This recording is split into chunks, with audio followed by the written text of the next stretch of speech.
Well, this ought to be interesting. There's the snowblower. Some shoveling to do.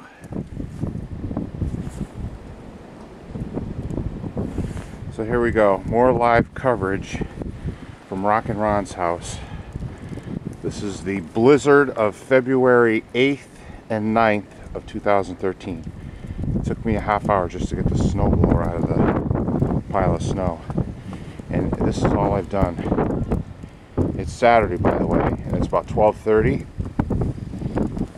All request Saturday night starts in 6.5 hours, hopefully.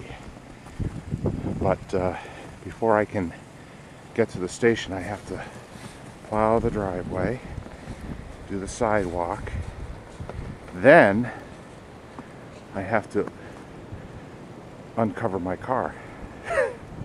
So wish me luck, folks.